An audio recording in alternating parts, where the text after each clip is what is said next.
Equipment manufacturing में आत्मनिर्भर बनने का लक्ष्य है और इसके लिए योजनाएं भी कई सारी हैं।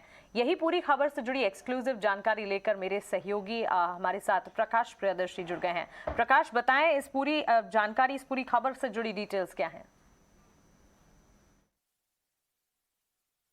देखिए, पावर इक्विपमेंट मैन्युफैक्चरिंग के मामले में आत्मनिर्भर बनने के लिए सरकार ने देश भर में मैन्युफैक्चरिंग जोन स्थापित करने की योजना तैयार की है और इससे संबंधित ईओआई भी मंगाए हैं। अब ऊर्जा मंत्रालय ने ज्यादा से ज्यादा प्राइवेट कंपनीज को आकर्षित करने के मकसद से ईओआई की जो मौजूदा शर्तें हैं उसमें ढील देने का फैसला किया है। ऊर्जा मंत्रालय ने यह कहा है कि कोई भी निजी कंपनी किसी भी राज्य सरकार के साथ मिलकर ज्वाइंट वेंचर कंपनी स्थापित कर सकती है और इस मैन्युफैक्चरिंग जोन के लिए प्रस्ताव सौंप सकती है। हालांकि इस जेवी में राज्य सरकार की जो हिस्सेदारी है वो कम से कम 26% होनी चाहिए। ऊर्जा मंत्रालय ने यह भी कहा है कि ईओआई सौंपने के लिए यह जरूरी नहीं है कि जो स्पेशल पर्पस व्हीकल है उसका गठन किया जाए, इसके बिना ही ईओआई सबमिट किए जा सकते हैं।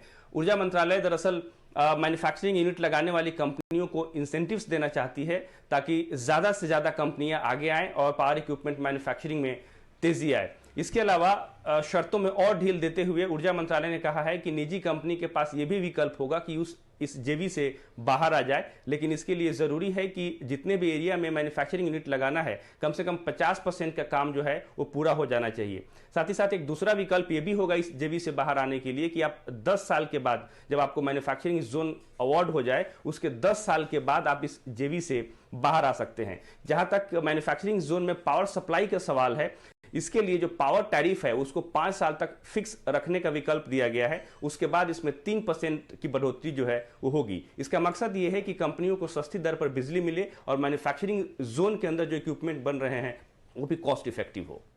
ठीक है, इससे जुड़े कुछ कंपनीज हैं जैसे सीमेंस है, एल&टी है, ऐसे एक और कंपनीज के बारे में हम चर्चा करेंगे। लेकिन टाटा ग्रुप के एक तो टाटा कॉफ़ी है, दूसरा टाटा पावर है, जिसमें दम ज़्यादा है ना खुश, आप सिर्फ वो वाला ही शेयर बताओ फिर। हालांकि दोनों टाटा ग्रुप के हैं, पावर एंड कॉफ़ी। आपको जो शेयर में दम ज़्यादा दिखता है जरा वो बताइए, उसको आज हम ट्रेड की अपनी लिस्ट में डालेंगे। जी हाँ, अगर मैं सिर्फ इमीडिएट बेसिस पे बात करूं तो टाटा कॉफी में ज्यादा दम दिख रहा है। टाटा पावर काफी अच्छे रनअप के बाद एक कंसोलिडेशन वाले जोन में चला गया है। लेकिन अगर हम टाटा कॉफी देखें तो इसमें एक अपवर्ड बायस के साथ ट्रेड बन रहा है और जो कल का इसका क्लोजिंग है ये इसके एवरेजेस के जरा ऊपर ही हुआ है, which is also very encouraging. तो स्टॉक ने एक बेस बनाया है करीब 197 198 के आसपास और अपने एवरेजेस के ऊपर शिफ्ट हो गया है। यहाँ एक बाइंग इनिशिएट की जा सकती है फॉर टारगेट ऑफ 225 और यहाँ जो आपका स्टॉप लॉस होगा ये पास में ही लगा के चलिए करीब 200 के आसपास, जो 198 200 के जोन का सपोर्ट है उसके आसपास। तो ये राय मिलती हुई आपको दिख रही है टाटा कॉफी के स्टॉक पर। इस बीच